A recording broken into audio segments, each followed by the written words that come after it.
Eh bien, bonsoir. Écoutez, je suis absolument ravi donc d'être avec vous ce soir, même si c'est une journée qui est vraiment rouge, puisque le marché donc a décidé de continuer la lancée qui a été initiée hier donc par le marché US. Donc c'est Noël Clément qui est avec vous pour la clôture du marché européen. Vous avez le rappel légal en incrustation, donc ça vous laissera donc toute la liberté de pouvoir le parcourir. XTB aujourd'hui, donc bien sûr, avec toutes les informations qu'elle a le plaisir de pouvoir vous diffuser, eh bien, elle le fait également au travers des émissions telles que celles qui sont présentées par Reda Boutika avec son Good Morning Market à 9h15, avec le live trading de 15h15. Aujourd'hui, donc, j'avais eu le plaisir de le faire. Et maintenant, avec vous, donc avec le Market Inside de 18h30. Donc nous sommes aujourd'hui le mardi 21 avril et nous nous retrouverons donc demain, si tout va bien, mercredi. Et donc nous parlerons aujourd'hui, comme prévu, du CAC 40 que vous avez sous les yeux tout de suite. Le temps donc de le basculer. Voilà, vous l'avez en horaire. On changera donc d'unité de temps. Nous parlerons aussi du Bitcoin et de l'euro USD. Demain, mercredi, on abordera le S&P 500, le pétrole qui aujourd'hui donc fait vraiment donc un vrai buzz par rapport donc à tout ce qui se passe autour, et le UK 500, donc l'indice du Royaume-Uni. Donc tout d'abord, nous allons parler de la clôture sur le CAC 40 qui perd 3,77% à 4357,46. Je pense que ça ne bougera plus. Et le DAX qui perd 3,97% en venant donc s'appuyer sur 10 252,45. Et je pense également qu'il ne bougera plus non plus. Alors les statistiques aujourd'hui étaient relativement maigres. D'ailleurs, c'est un peu le lot quotidien déjà hier. Nous avons eu donc l'indice Zool, l'indice des ventes, et puis aussi des résultats US qui sont ressortis meilleurs que prévu. Mais franchement, ce n'est pas ça qui qui porte le marché, c'est surtout donc l'inquiétude autour du pétrole. Mis à part le fait que pour le prix à la pompe, c'est très intéressant pour nous, mais pour des entreprises, actuellement, il y en a certaines qui ont déjà fait faillite, hein, des transporteurs notamment, et puis également donc des hedge funds. Il faut s'attendre donc à avoir des noms prochainement, puisque on ne peut pas, comme cela, donc avec un pétrole passé en négatif, oui, vous l'avez bien entendu, enfin je pense que certains donc le savent déjà, mais on paye pour que on utilise donc du pétrole. Ça devient tellement cher en stockage et en transport que des producteurs eh bien, payent par exemple les raffineurs pour qu'ils le gardent chez eux. Donc c'est pour ça que le contrat avril a fait un buzz énorme puisque on est passé en négatif, on a baissé de 300% en cotant moins 37 $. Des trucs qui sont assez sortants donc, de l'entendement. Alors pour le CAC 40, hier l'idée toujours c'était de savoir si ce triangle pouvait être haussier ou baissier. Eh bien il s'avère que en définitive ce drapeau donc a toute la tête maintenant d'être un drapeau baissier puisque nous venons de casser donc ce biseau. Ce n'est pas un biseau, hein, c'est un triangle rectangle. Alors l'idée c'était justement donc de voir donc le franchissement pour aller donc bien au-dessus.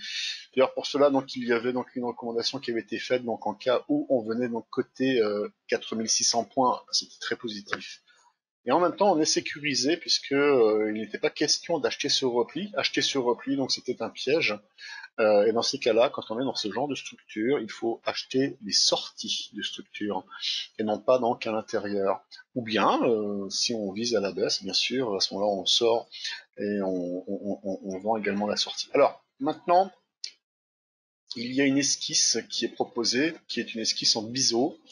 Alors ça ne veut pas dire bien sûr qu'elle va être très très haussière, c'est simplement pour rappeler donc l'idée que nous sommes actuellement, comme on a eu donc le festival des épaules tête épaules inversées, eh bien nous allons peut-être avoir maintenant le festival donc des têtes et épaules, puisque nous en avons une ici, une épaule à gauche, une tête ici à droite, et une épaule à droite, avec une ligne de cou qui serait située à peu près donc dans cette zone-là. Il se trouve que cette ligne de coup, c'est également un gap haussier, donc le combat va être assez intéressant et de voir donc comment ça peut se passer.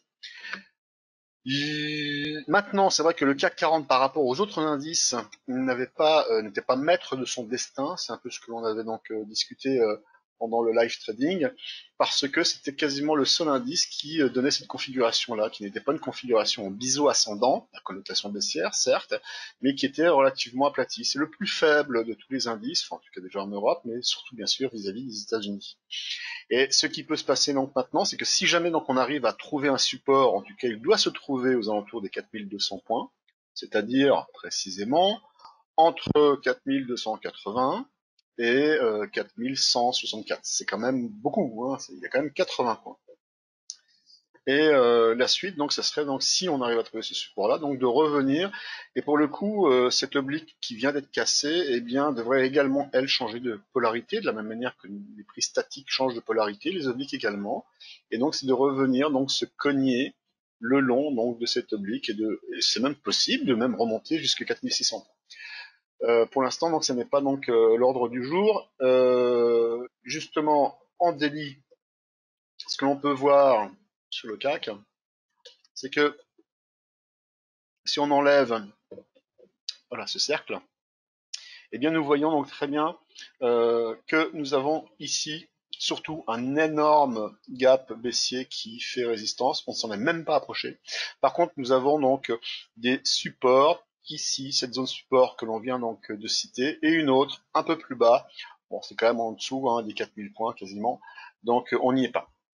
Mais ce qui est également donc intéressant, c'est de voir donc le resserrement des bandes Bollinger.